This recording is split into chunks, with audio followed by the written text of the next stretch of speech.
G'day, John. How you going? Good, now yourself. Yeah, good.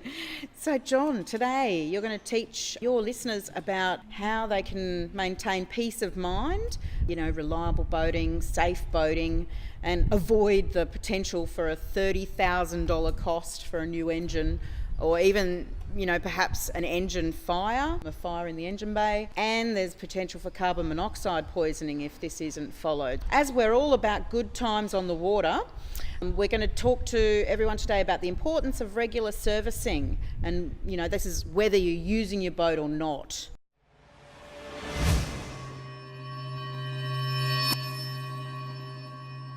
Give us a rundown, John. So we recently had a client in, so annual customer comes in once a year.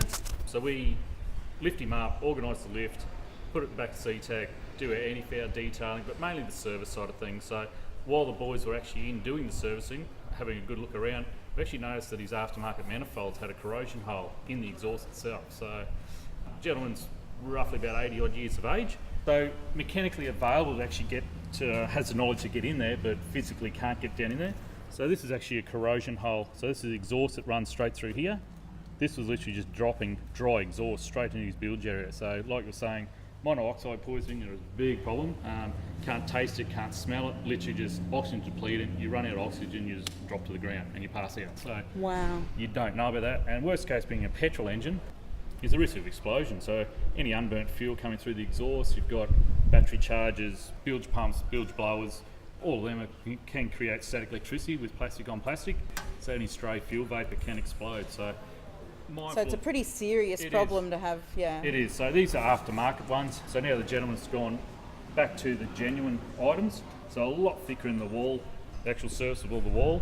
In through here is a lot thicker than this. This is just quite thin, so it's literally just etched through with the exhaust. So, okay. So all new manifolds and risers. So we'll go through the bellows and just make sure it's all spot on during the finished sides of the service. Okay, fantastic. So what can people do today to pretty much make sure that, this sort of thing doesn't happen on their boat? Regular maintenance servicing. It's actually more so a time frame, so it's either 100 hours.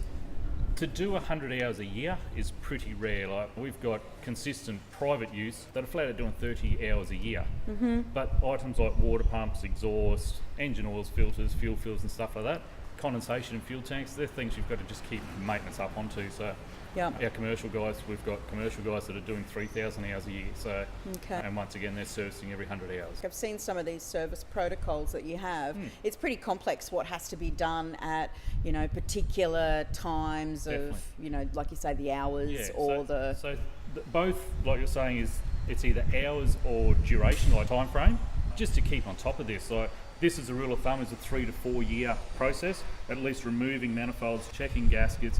For that reason, we're talking about explosion. Like no one wants to have a fire on a boat. So for safety and also loss of items. So. So just that annual maintenance with you guys, and you keep on top of what's due, 1 year, 2 year, 3 year, whatever's due, just to keep it, And exactly. And what we do too is we send out general courtesy reminders each year. So listen, in 4 weeks' time you're due for your service. You need to organise the lifting, the hard stand fees. We organise all that too in-house. So. Brilliant.